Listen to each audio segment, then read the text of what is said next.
ya la tenemos en comunicación a Raquel Vivanco, que es la entrevistada del día de hoy. A ver dónde tengo para darle aire. Acá, ahí está.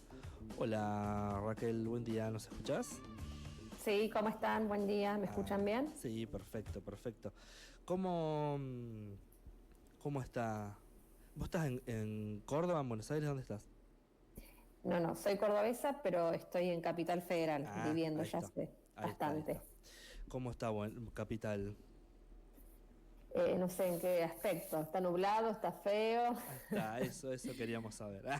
Ah, Bueno, bueno, Raquel es Sí. fundadora del Observatorio de Violencia de Género y hace poquito estuvimos viendo ahí algunas cifras de lo que viene siendo el año, ¿no? En materia de estos delitos, de alguna forma. Del Observatorio de Violencia de Género, ahora que sí nos ven, ¿no? Que cada así tanto es. leemos alguna cosita acá de ahí, de las que van publicando.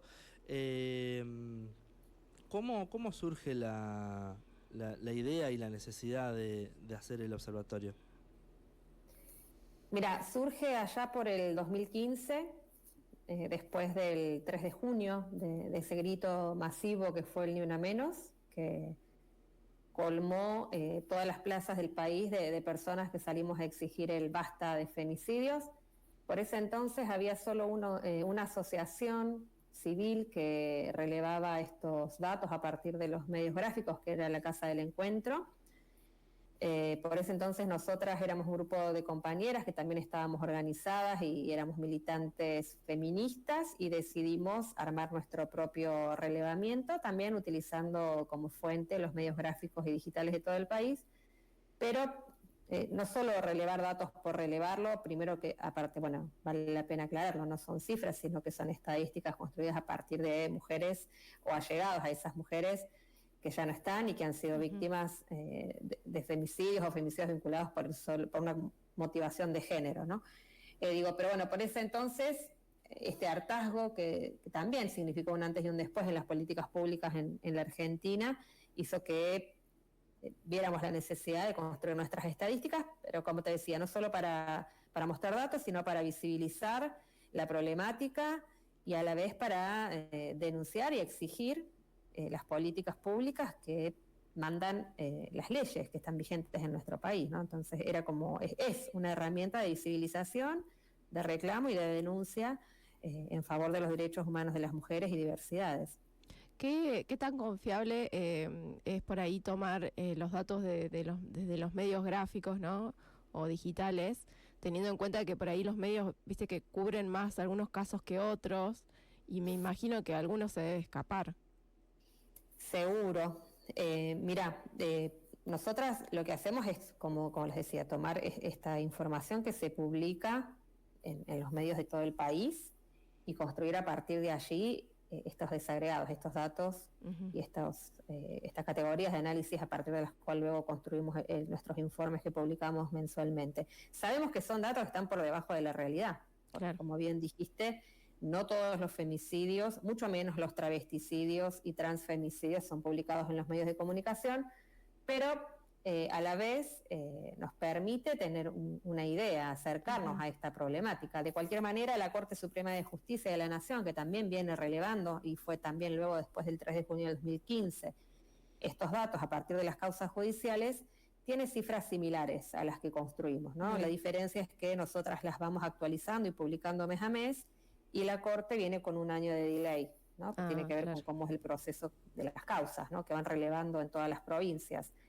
Pero digo, más o menos lo que hacemos es mostrar una realidad que, bueno, como todos y todas sabemos, persiste en la Argentina, que son los asesinatos de mujeres por su condición de género, y que en lo que va de este año en particular se cobró la vida de una mujer cada 37 horas, ¿no? Son estadísticas preocupantes, y más si pensamos el contexto político y económico que estamos atravesando, en donde nos gobierna un presidente que niega las brechas y las desigualdades motivadas por el género. Si partimos de ahí, bueno, desde que se comenzaron a relevar, ¿notaron, digamos, que los números van creciendo o ha ha habido como altibajos. Mira, el año, desde el 2015 a la actualidad, el año que más femicidios relevamos fue en el 2019. Ajá. No han sido, a ver, variaciones muy, muy importantes en el sentido de que estamos más o menos siempre relevando anualmente la misma cantidad, ¿no? O sea, las variaciones son pequeñas, pero en 2019 fue el año en el que relevamos más femicidios. Ese fue el último año del gobierno de Mauricio Macri, que también el contexto económico era sumamente complejo y somos muy conscientes que en los contextos de crisis económica hay un recrudecimiento de la violencia en general y un recrudecimiento de la violencia contra las mujeres en particular. Entonces ahí hay una relación directa en relación a esto, ¿no? Hubiera pensado que iban a tener, se iba a ver más casos en pandemia, que muchas mujeres tuvieron que quedarse encerradas en casa con su femicida, con su acosador. Sí, era una hipótesis. También es cierto que, y vale lo que decís, porque en líneas generales siempre decimos, ¿no?, que quienes son los principales agresores son las parejas y exparejas de las mujeres, ¿no? ¿Qué sucedió en pandemia también? Que al haber imposibilidad y restricción y la imposibilidad de salir a la calle, muchas exparejas agresoras no pudieron ir al domicilio de las mujeres, no pudieron acercarse a agredirlas. Entonces yo creo que ahí hubo una compensación de esto que vos decías. Cuando no había convivencia, bueno, muchos agresores, producto del aislamiento, no pudieron acercarse. Y esto también nos habla de que si las medidas de protección tuvieron que se garantizaran, bueno, claro, habría una baja en los casos seguramente, porque estamos hablando que el 20% de las víctimas, por lo menos de este año, habían realizado denuncias contra sus agresores. O sea, son mujeres que llegaron a la justicia y dijeron: estoy en una situación de riesgo, ¿no? Y la justicia no garantizó las medidas de seguridad para evitar que fuesen asesinadas. Claro. Si partimos de ahí, ya habría un 20% menos de casos de femicidio, ¿no? Si la justicia y las fuerzas de seguridad accionaran como deben hacerlo. ¿Hay más denuncias? ¿O siguen percibiendo dificultades a la hora de denunciar, digamos, la violencia de género? Mirá, nosotras no somos un observatorio que reciba denuncias, pero por lo que hemos observado a partir del desfinanciamiento enorme que ha habido de las políticas de género, primero con el cierre del ministerio, luego con su bajada a subsecretaría y luego con su traslado al Ministerio de Justicia, dejando una guardia mínima en la línea 144, que son las operadoras que reciben justamente estas llamadas. Lo que sí decían muchas de estas operadoras es que han empezado a haber una baja de estas llamadas porque, bueno, no hay recursos, no hay insumos, no hay posibilidad de orientar a dónde o abordar la resolución de los casos en contexto de violencia de género. Las mujeres vuelven a recluirse en sus hogares y tienen mucho temor de hacer denuncia. Y digo, no solo por una cuestión de que no saben a dónde acudir, sino también por una cuestión económica. Claro. Este contexto de crisis, de empobrecimiento, de desempleo que afecta de manera diferenciada a las mujeres hace que muchas mujeres tengan que tolerar situaciones por el solo hecho de que no pueden luego ser autónomas económicamente y disponer de sus vidas con sus niños o niñas a cuestas por las faltas de oportunidades que hay. Entonces, en ese marco, deciden tolerar y seguir conviviendo con los agresores. Hoy que nombrábamos el tema de las fuerzas policiales, ¿por qué crees que siempre hay algún victimario entre las fuerzas policiales y las fuerzas armadas, teniendo en cuenta que existe la ley Micaela, ¿no? Bueno, creo porque primero que ahora una ley Micaela que esté en cuestionamiento, ¿no? También a partir de la asunción de mi ley. Las fuerzas de seguridad son fuerzas represivas y que han carecido históricamente de la incorporación de la perspectiva no solo de derechos de las mujeres, sino de derechos humanos en líneas generales. Y hoy, más que nunca, siendo una fuerza que está dispuesta a reprimir frente a cualquier tipo de movilización, imaginémonos cómo va también a repercutir hacia adentro de las fuerzas este hecho de que la agenda de género ya no es una agenda que sea abordada por el gobierno, ¿no? Si durante estos años, en donde hubo una exigencia con la implementación de la ley Micaela, hubo casos de femicidas que le pertenecían a las fuerzas de seguridad, bueno, ahora en donde ya eso pasa a ser un tema secundario, por supuesto no tiene ningún peso dentro de las fuerzas. Carecen de formación y a la vez constituyen un factor de riesgo más grave, porque en muchos casos tienen portación de armas, ¿no? Entonces esto también les da cierta impunidad al momento del ejercicio de la violencia a los agresores, ¿no? Bueno, yo creo que por eso es más complejo, porque hay un contexto que no abona positivamente en nada, por el contrario, ¿no? Todo indica que estamos atravesando un recrudecimiento de esta violencia. Lo sabremos a fin de año y lo sabremos, bueno, con el pasar de los años del gobierno de Milei, pero veremos cómo impactan todas estas medidas en las estadísticas de femicidios en la Argentina. Pienso que, digo, los cambios culturales por ahí, viste, que llevan mucho tiempo, y si estaba haciendo un poquito de mella, si se quiere, la ley Micaela, o ahí como justo apareció el gobierno de Milei y como que de golpe, viste, interrumpió, Claro. qué sé yo, de algún... Claro. Por lo menos como para que te rasque un poquito, sentirte un poco incómodo, que tal vez sos un machirulo, ¿viste? Pero ahora es como que de vuelta otra vez legitimar toda la violencia discursiva, que después se vuelve violencia física. Lo que vos decís es clave, digo, porque también la resistencia enorme que hay por parte de quienes pertenecen a las fuerzas de seguridad, o por parte de los propios varones, que en ningún caso sienten que están ejerciendo violencia. Digo, para ejercer violencia no hace falta matar a una mujer. Digo, los femicidios son la punta del iceberg, ¿no? Para que exista un femicidio antes tiene que haber otra cantidad de formas de violencia, todas tipificadas en la ley 26485, pero que están absolutamente naturalizadas o toleradas por la sociedad. Entonces, digo, ahí hay un trabajo sumamente importante que hacer, y para eso son fundamentales las políticas públicas. Entonces, sí, este gobierno que desfinancia, que cierra programas, que lo que ha hecho es llevar adelante un retroceso enorme en materia de estas políticas, bueno, cada vez nos alejamos más de poder dar esta discusión de cara a la sociedad para transformar estas relaciones desiguales de poder que existen entre los géneros en relaciones entre pares respetuosas, basadas en el respeto, en la empatía, ¿no? El cambio cultural es lo de fondo, y para llegar ahí necesitamos un Estado presente. Claro. Estábamos viendo también la cantidad daban los datos de la cantidad de niñas que se quedan sin madres y, bueno, sin padres también. Pensaba si se están analizando o pensando políticas para esas infancias. ¿Con este gobierno? No, para veces viste que las políticas muchas veces nacen desde las organizaciones, qué sé yo, después se llevan en un futuro. Mirá, lo que pasa es que es muy difícil en este contexto pensar, más que, digo, las redes de psicólogos y las agrupaciones y organizaciones que abordan infancias libres y demás, desde distintos lugares, por supuesto, pero son muy escasos los recursos para la intervención, porque ese es un rol del Estado, ¿no? Pensemos que ahora a gatas las organizaciones están pudiendo sobrevivir también, porque en muchos casos se autofinancian, ¿no? Entonces, por eso digo que es tan complejo, ¿no? Porque las organizaciones no podemos cumplir el rol que debe cumplir el Estado. Existe una ley Brisa, que es justamente de reparación para las infancias que quedaron huérfanas producto de la violencia machista. Esto depende también de los fallos judiciales, y es un proceso que en muchos casos es sumamente lento, pero bueno, es un acompañamiento económico para esas infancias hasta que son mayores de edad. Eso no subsana la pérdida de sus madres y no necesariamente resuelve, ni mucho menos, lo complejo de haber perdido una mamá, bueno, ¿no? Una persona querida a partir de un femicidio. Entonces las políticas tienen que ser integrales, digo, no solamente es una reparación económica, hace falta una asistencia psicológica acompañada en el tiempo.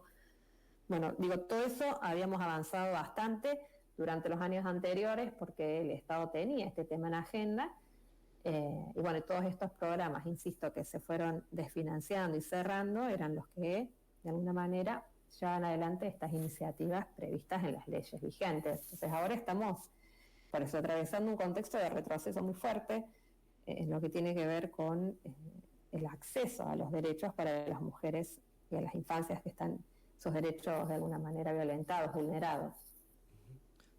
Raquel, una más. Hoy, bueno, que nos contabas que se nutren de la data de los medios, ¿no? ¿Hay sanciones para los medios que tratan estos temas de forma morbosa o violenta? Mirá, sanciones, eso hay que preguntarle a cada medio si tiene algún protocolo para sobre el cual se rija, ¿no? Lo que se hubo durante estos años y también a partir del 3 de junio, porque instaló muy fuertemente en la agenda que los medios de comunicación tienen un rol muy importante al momento de desandar todos estos estereotipos de género que luego conllevan violencias, ¿no? O reproducen formas de violencia. Lo que hubo fue la creación de editoras de género en todos los medios de comunicación, entonces se supone que ese rol lo que hacía justamente era evitar que hubiese revictimización por parte de los medios, que hubiese ese morbo que está presente siempre frente a algunos casos, que tengan esta perspectiva de género incorporada. De hecho, veníamos pidiendo y seguimos pidiendo que se implemente una ley Micaela en los medios, ¿no? De formación y de capacitación para evitar la revictimización o la espectacularización de los femicidios. Yo creo que sanciones no las hay, sí hay cuestionamiento por parte de las organizaciones feministas, que son quienes ponen en evidencia cuando los casos son abordados de esta manera, ¿no? Bueno, digo, ¿qué es lo que pasó con el triple lesbicidio en Barracas? Los medios primero no lo tenían en agenda, entonces eso se instaló desde las organizaciones fuertemente, y luego se cuestionó este rol de los medios por parte de las propias organizaciones. Entonces creo que esas sanciones o no dependen de cada medio, lamentablemente, y que lo que hay que seguir fomentando es instancias de capacitación para todos los periodistas y los comunicadores y comunicadoras que están en los medios, que tienen, insisto, un rol muy, muy importante al momento de contribuir al cambio cultural. Bueno, ¿algo más querías preguntar? No. Bueno, Raquel, te agradecemos y agradecemos el trabajo que hacen también de poder concentrar toda esta data y de difundirla. Estamos hablando con Raquel Vivanco, que es fundadora del Observatorio de Violencia de Género, Ahora que sí nos ven. Bueno, muchas gracias a ustedes. Bueno, nosotros, ¿qué vamos a hacer ahora? Vamos a una pausa. Podemos contar algunos de los datos que publicaron, que no dijimos nada. Listo. La cifra de feminicidios en Argentina de entre el 1 de enero y el 31 de julio de 2024, que elaboraron a partir de los análisis de medios gráficos y digitales, dice que 15 femicidios fueron durante el mes de julio, 155 intentos de femicidio y 14 intentos de femicidios vinculados. Sería uno cada 33 horas. El 61% de los femicidios fue cometido por las parejas y exparejas de las víctimas. El 35% de los femicidios ocurrieron en la vivienda de la víctima. 6 de los femicidas pertenecen a la fuerza de seguridad o armada. El 20% de las víctimas habían realizado al menos una denuncia y el 11% tenían medidas de protección. Al menos 125 niñas perdieron a sus madres. Y esos son los datos que publicaron del mes de julio. Claro. Bueno, cada vez que lo leemos es como que cada vez parece más tremendo, digamos, ¿no? Sí. Sí, es cierto esto que decía del 2019, ¿no? Que hace como un pico ahí, pero después hay como una estabilidad, digamos, ¿no? Es como que no termina de hacer mella, digamos, las políticas de género, pero creo que tiene mucho que ver con el contexto político y económico. Hace falta plata. Claro. Hace falta plata para plata y un gobierno que le importe la vida de las mujeres. Sí, y por desgracia, o sea, hay gente que no se va a capacitar nunca. Que no le entra la capacitación, digamos. Sí, en realidad gente tendría que salir sobre todo de lugares de poder y de lugares de... Sí, porque por más de que, o sea, hay gente que recibe, capaz las Fuerzas Armadas reciben la capacitación. Ahora, ¿cómo eso no lo pueden reconocer? ¿Me entendés? No hay un reflejo en su propia persona. Claro. Sí, por eso digo. Bueno, ahí hay toda una cuestión distinta que tiene que ver con más la asistencia psicológica y un montón de otras cuestiones. Sí, y sobre todo me parece, debe haber un gran filtro antes para que puedan entrar o no a la fuerza, sobre todo. Sí y ¿Cómo no. haces? Sí. ¿Dejás de entrar a cualquiera? Sí, pero no es vemos? un filtro. Es muy difícil establecer ese filtro. Claro. desde un principio. No, es más, yo creo que es un acompañamiento en el transcurrir que... porque bueno, nada, la cultura patriarcal nos atraviesa a todos.